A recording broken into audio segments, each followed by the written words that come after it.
Hello students, welcome in my class. उम्मीद करता हूँ आप सब अच्छे होंगे और आपकी पढ़ाई भी अच्छे से चल रही होगी।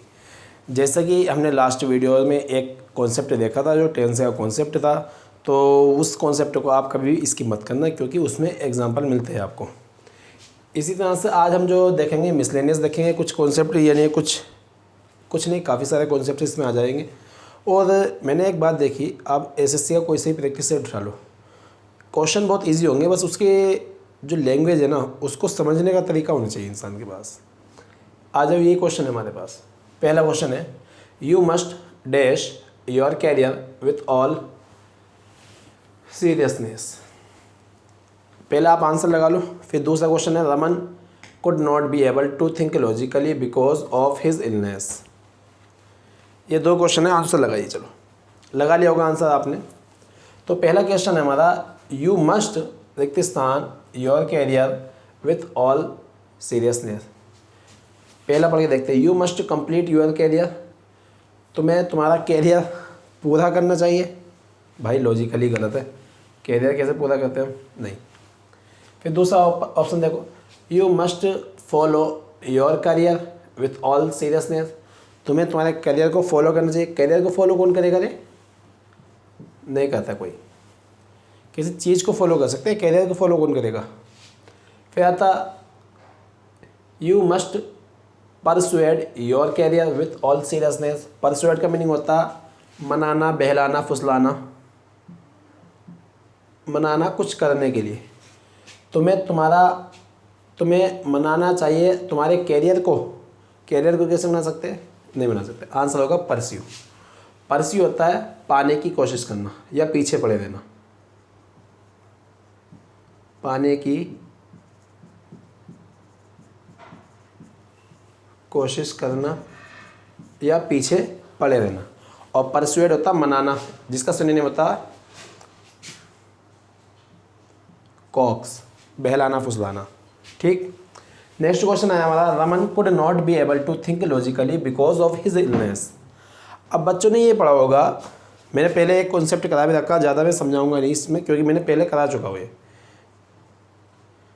Can be able two plus verb की फर्स्ट फॉर्म आ जाए। बच्चे टीचर ये पढ़ाते हैं बच्चों को, जब कैन बी एबल आ जाए ना तो कैन को सही मान के बी एबल टू काट देते हैं और कैन के बाद वी वन तो आती है, सही हो जाएगा। इसी तरह से कोड वाला करेंगे, लेकिन करके देखना यहाँ पर, could not be able to के साथ जो ना बी एबल टू काट दो। कैसे काट सकते हैं भाई साहब? आपका जो ना ये है सेंटेंस इम्प्लीमेंट सिर्फ और सिर्फ यहीं तक है, एबल टू तक। कहाँ तक? एबल तक। कहाँ तक है बेटे? एबल तक है। Could not be able to think logically because of his illness. ठीक। अब इसका जो आंसर देंगे हम, इसका आंसर देंगे, कुछ बच्चों ने तो आंसर लगाया होगा कैन नॉट बी एबल, कुछ बच्चों ने लगाया होगा कैन बी अनेबल। अगर अनेबल वाले लगा रहे तो आए गलत है। कैन बी अनेबल वाले अगर आंसर लगा दे तो गलत है। क्यों गलत है पहले समझो। सर अन का मतलब क्या है? नॉट। एबल का मतलब क्या है? Ability, not ability. Can be not ability, लगा के देखो। रोहन या रमन, जो भी है, Raman can be not able या can be unable to think logically because of his illness. जब वो हमारी मेंटल या फिजिकल डिसऑर्डर को दिखा दे, या मेंटल या फिजिकल डिसेबिलिटी को दिखा दे। किसे दिखाते हैं? डिसेबिलिटी को। अगर किसी सेंटेंस में मेंटल या फिजिकली डिसेबिलिटी को दिखा दिया जाए तो उस सेंटेंस में कैन का यूज़ नहीं करते, इसलिए गलत है। उसमें कैन का यूज़ नहीं करते, इसलिए गलत है। नो इम्प्रूवमेंट होगा नहीं क्योंकि कुड भी आ रहा है, एबल भी आ रहा है, इसलिए नो इम्प्रूवमेंट वाला भी गलत है। आंसर होगा हमारा ये, वाज नॉट एबल। इसे एक क्वेश्चन के हिसाब से मैं समझा देता हूँ। जैसे मैंने बोला, आपको बताया भी था मैंने, she is not able to play, या she is not able to watch, C लिख देता हूँ, सी एनीथिंग। और एक लिख दिया मैंने, she can't, she can not सी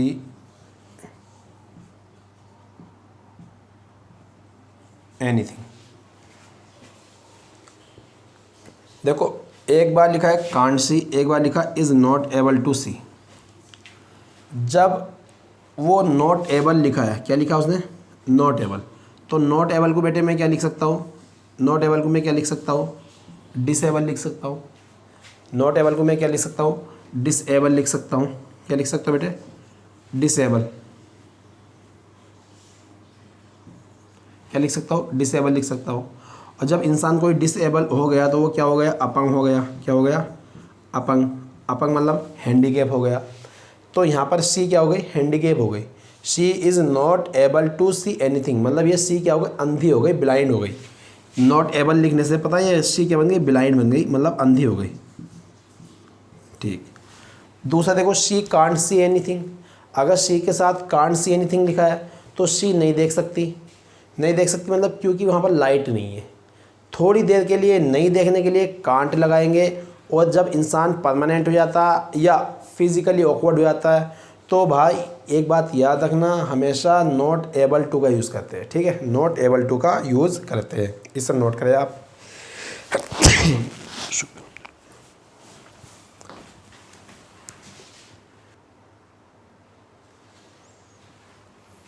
आ जाओ भाई, ये क्वेश्चन देखते हैं। CGL 3 मार्च 2020 के दोनों क्वेश्चन है, और जो नेक्स्ट क्वेश्चन आएगा वो भी इसी का ही होगा। पहला क्वेश्चन हमारा, one of the boys from our school have been selected for national badminton championship. जो अगर बच्चे ने पार्ट्स ऑफ स्पीच पढ़ी है उसे ब्रेक करके अगर सेंटेंस वो करेगा तो बड़ा इजी तरीके से कर लेगा। लेकिन फिर भी मैं आपको शॉर्ट तरीका बता दूं, जब भी आपको लगे कि वन ऑफ वाला सेंटेंस आ गया, वन ऑफ वाला सेंटेंस आ गया, तो सबसे पहले तो यह बात याद रखना कि यहाँ पर हमेशा क्या आएगा, कोई प्लूरल कैटेगरी का नाउन प्रोनाउन आएगा, नाउन या प्रोनाउन आएगा। ठीक,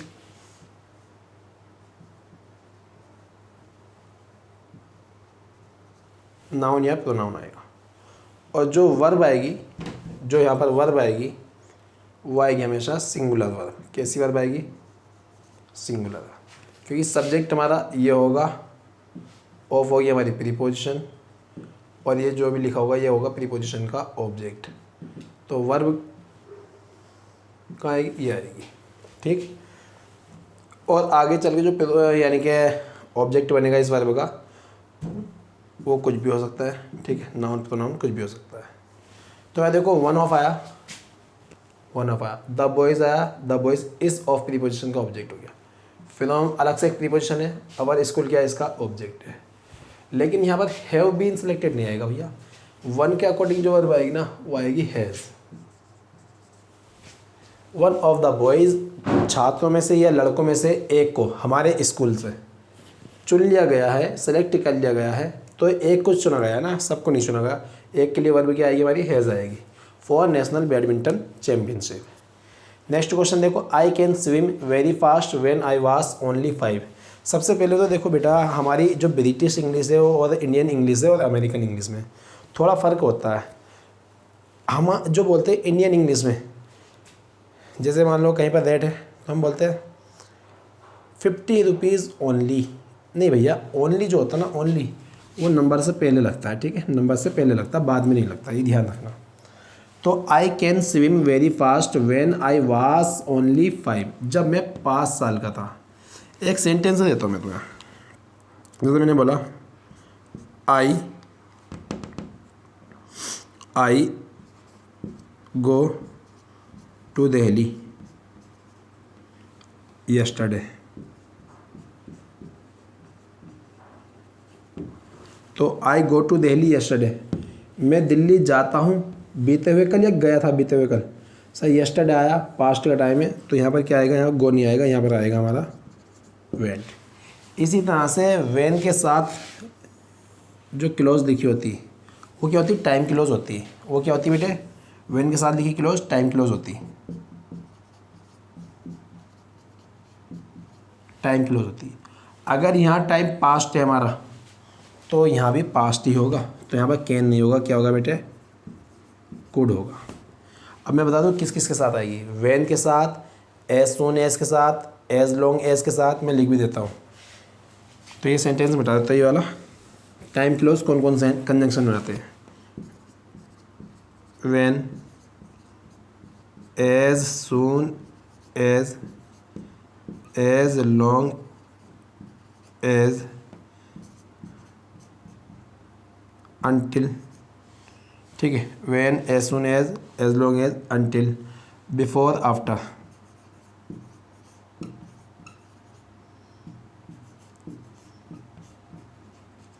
ये जितने भी कंजंक्शन हैं, जितने भी ये कंजंक्शन, ये सब के सब क्या होते हैं, टाइम क्लोज बनाते हैं।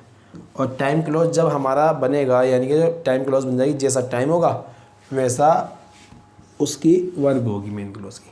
बात समझ में आई होगी उम्मीद करता हूँ, ठीक है। आप इसे नोट करें, फिर बाद में आगे बढ़ते हैं।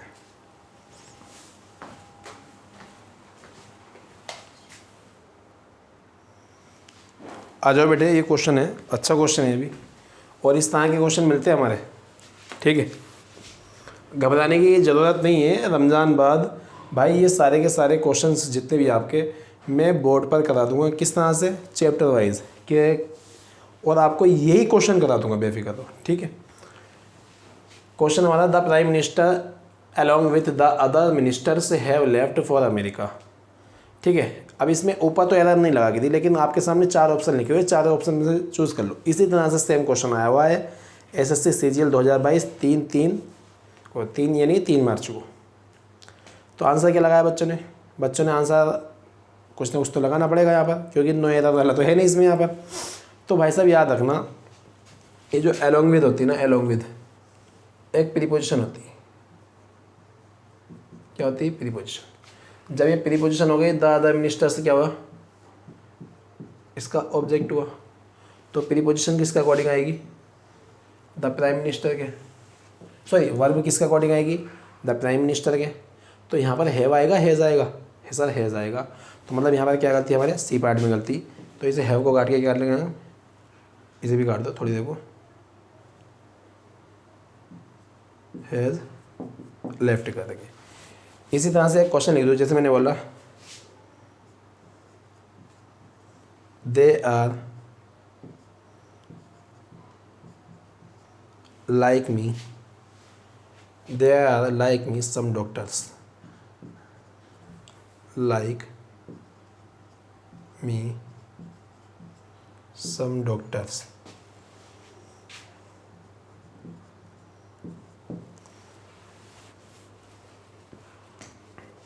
they are like me some doctors। बच्चे कहते दे सब्जेक्ट है और आर लाइक मेन वर्ब है, ऐसा कुछ नहीं बेटे। अच्छा, इस सेंटेंस में थोड़ा सा कंफ्यूज कर सकता हूँ, दे के साथ तो यहाँ लाइक सही हो जाता। चलो एक बात मैंने माना कि आपको ऐसा लग रहा होगा मेन वर्ब है, दे प्लूरल नाउन है, सॉरी प्लूरल प्रोनाउन है, लाइक मेन वर्ब है। अगर इसी सेंटेंस को मैं यहाँ पर दे काट के ही लिख दूँ और यहाँ मैंने लिख दिया इज़, ठीक, बाकी ये हटा दो और ये लिख लो, he is like me a doctor. तो पता आप क्या करोगे, आप ही के अकॉर्डिंग ना क्या करना चाहोगे, एस लगाना चाहोगे, लाइक्स। लेकिन आपको पता है यहाँ इज़ दे रखी है, इस सेंटेंस को मैं ऐसे भी लिख सकता हूँ, he like me is a doctor. ज़्यादातर ये सेंटेंस इस तरह से आया, तो यहाँ आपको जो ना क्लियर पता चल रहा हो, ही के अकॉर्डिंग इज़ आया, ही के अकॉर्डिंग इज़ आया। तो लाइक यहाँ पर क्या है, या तो मेन वर्ब या प्रीपोजिशन। बच्चा सोचता मेन वर्ब होती है लाइक, अगर मेन वर्ब लाइक है तो इज़ क्या है फिर, या तो यहाँ पर लाइकिंग होना चाहिए था जो बनता नहीं है, ये यहाँ होना चाहिए था लाइक्ड होना चाहिए था, या इज़ और लाइक कट के लाइक्स होना चाहिए था। लेकिन यहाँ पर ये लाइक प्रीपोजिशन क्या है, प्रीपोजिशन। अम्मी क्या है इसका ऑब्जेक्ट, ए डॉक्टर क्या है, इस लिंकिंग वर्ब के बाद सब्जेक्ट कॉम्प्लीमेंट है, और ये क्या है हमारी लिंकिंग है। इसी सेंटेंस को इस तरीके से समझ लो, जैसे मैंने बोला ही सब्जेक्ट है तो बच्चे का ऑटोमेटिकली दिमाग दौड़ता है लाइक को लाइक से करके निकल जाएगा, वो सोचेगा कि मेरा नंबर से हो गया ना, गलत हो गया भाई। इस ही की जो वर्ब है ना वो ये है, और लाइक यहाँ पर क्या है प्रीपोजिशन, अम्मी क्या है इसका ऑब्जेक्ट, और आई डॉक्टर क्या है इसका सब्जेक्ट कॉम्प्लीमेंट। सेंटेंस वही है, रूप चेंज है बस। वहाँ लिखा है he is like me doctor, यहाँ लिखा है he like me is a doctor. तो लाइक यहाँ पर क्या है प्रीपोजिशन है और सब्जेक्ट क्या है हमारा ही है, ठीक है। यहाँ प्रीपोजिशन है, ये वर्ब नहीं है भाई, नोट कर लेना इस चीज़ को, ठीक है। आगे बढ़ते, ये सेंटेंस आप नोट करें।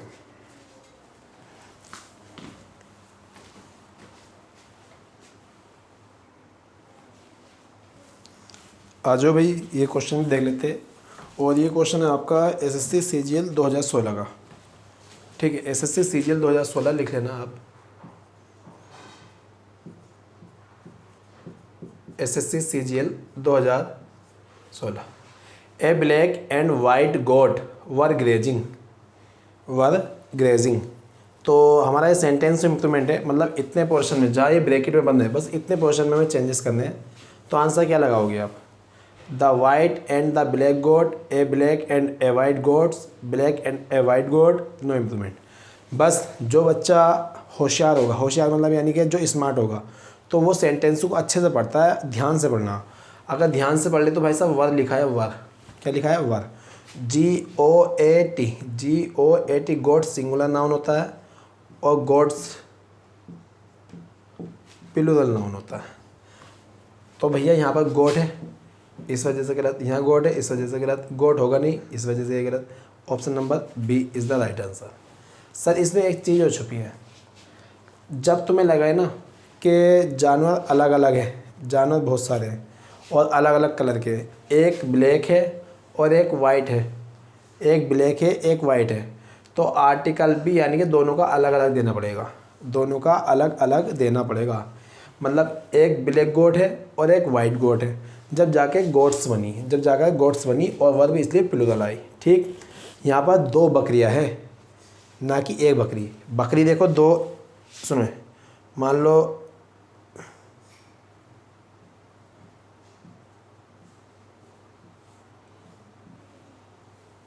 ये बकरी है, ठीक। अब ये आधी तो काली है, ठीक है, आधी क्या है काली है और आधी वाइट है।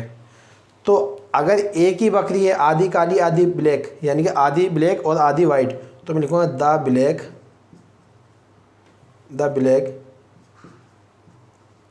एंड वाइट गोट। लेकिन कल को एक बकरी ये है, ठीक है, और एक बकरी ये है, ये ब्लैक है और ये वाइट है, तो यहाँ लिखूँगा द ब्लैक एंड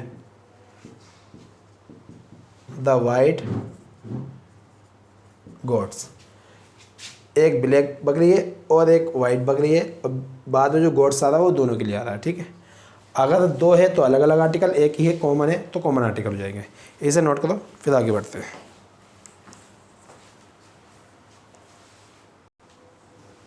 आ जाओ भाई, नेक्स्ट क्वेश्चन देखते हैं फिर ये, और बहुत अच्छा क्वेश्चन, ये समझ लो कि एक नंबर का क्वेश्चन पक्का रखा रहता है ये। No less than 50 participants were present for the singing competition. आपको मैंने बताया भी था पहले, एक होता फ्यू, एक होता लिटिल। फ्यू जो आता है ये प्लूरल नाउन के साथ आता है, लिटिल जो आता है अनकाउंटेबल नाउन के साथ आता है। सबसे पहली बात तो यहाँ देखो 50 पार्टिसिपेंट्स क्या है, 50 पार्टिसिपेंट्स क्या है, प्लूरल नाउन है, क्या है प्लूरल नाउन है। सर एक बात और देख लो, यहाँ डिग्रीज देख लो, फ्यू होती है हमारी पॉजिटिव डिग्री, फेवर होती है कंपैरेटिव डिग्री, फेवेस्ट होती है हमारी सुपरलेटिव डिग्री। इसी तरह से लिटिल का देखो, लिटिल का यहाँ देख लेते हैं, लिटिल होती है हमारी पॉजिटिव डिग्री, लेस होती है हमारी कंपैरेटिव डिग्री, और लेस्ट होती है हमारी सुपरलेटिव डिग्री। सर देन आया, देन के साथ सबसे पहले तो लेस्ट ख़त्म है, लेस्ट गलत होता, लेस्ट नहीं आता। आना था, अगर उसे लगाना ही था तो लेस लगा सकता था, लेकिन वो पगला गया था, लेस लगा के करेगा क्या। ठीक है, दूसरी चीज़ पिलुरल नाउन है तो भाई लेस भी नहीं आएगा, ये आएगा हमारा फीवर। तो ऑप्शन नंबर हमारा कहाँ है, ये रहा, option number C is the right answer. तो यहाँ पर नो लेस नहीं करेंगे, यहाँ पर लेस्ट नहीं करेंगे, यहाँ करेंगे फेवर। फेवर इसलिए करा देन भी आया बेटे, फेवेस्ट नहीं करेंगे, फेवर करेंगे। टीचर कहते हैं जो लिखा हो वही लिख देना ना भाई, पहले देख लो कहीं कंपैरिजन तो नहीं हो रहा है। यहाँ पर कंपैरिजन हो रहा है, ना कि किसी को छाटा जा रहा है। ठीक है, सिलेक्शन नहीं हो रहा है, बस कंपैरिजन हो रहा है। और नो फीवर देन अपने आप में एक डिटर्मिनर भी होता है जो प्लूरल नाउन लेता है। नो लेस देन अपने आप में एक डिटर्मिनर होता है जो अपने बाद अनकाउंटेबल नाउन लेता है। ठीक है, इसे भी नोट करो, अच्छा क्वेश्चन था। आगे बढ़ते हुए मेरे बोर्ड पे आने से पहले क्वेश्चन को नोट कर कर आप खुद करने की कोशिश किया करो। आ जाओ, ये क्वेश्चन और कहते हैं, और ये हमारा आज की वीडियो का लास्ट क्वेश्चन है। तो बेटे the boy which stall the money was caught by the police. अब इस सेंटेंस में गलती बतानी। ठीक है, बहुत इजी है और कई बार आया हुआ सेंटेंस है ये भी। ठीक है, पहले इसे समझो बेटे। अगर यहाँ पर कोई पर्सन लिखा है, क्या लिखा है, पर्सन, क्या लिखा है, पर्सन, और यहाँ पर हमें कोई रिलेटिव प्रोनाउन देना है। क्या देना है, रिलेटिव प्रोनाउन देना है। अब बच्चे को ये नहीं पता होगा रिलेटिव प्रोनाउन क्या होता, तो सेंटेंस कैसे सही करेगा भाई, पता होना चाहिए। अगर इस पर्सन के लिए आप कोई रिलेटिव प्रोनाउन दे रहे हैं तो आप दे सकते हैं हु, whom, that। अगर सब्जेक्टिव केस बनाना, आगे वर्ब लिखिए, आगे मेन वर्ब लिखिए और सब्जेक्ट गायब है, मतलब यानी कि इसके आगे कोई मेन वर्ब लिखिए, तो ये जो रिलेटिव प्रोनाउन होगा ना, ये जो रिलेटिव प्रोनाउन होगा इस वर्ब के लिए सब्जेक्ट भी बनेगा, और जब सब्जेक्ट बनेगा तो हु आएगा, ना कि होम आएगा। ठीक, दूसरी चीज़, अगर मान लो यहाँ पर दूसरा सब्जेक्ट दिया है, मेन वर्ब दिया, ऑब्जेक्ट दे दिया, तब होम आ जाएगा। लेकिन विच तो भाई नॉन लिविंग थिंग के लिए आता है या जानवरों के लिए आता। तो यहाँ पर जो विच आया ना, विच इस द बॉय के लिए आया। किसके लिए आया, इस द बॉय के लिए। तो यहाँ पर हमारी जो गलती है वो कौन से पार्ट में गलती है, बी पार्ट में गलती है। यहाँ विच हटाकर इस सब्जेक्ट के लिए एक, सॉरी इस मेन वर्ब के लिए एक सब्जेक्ट बनाना जो रिलेटिव प्रोनाउन पे, यहाँ लगाओ आप हो।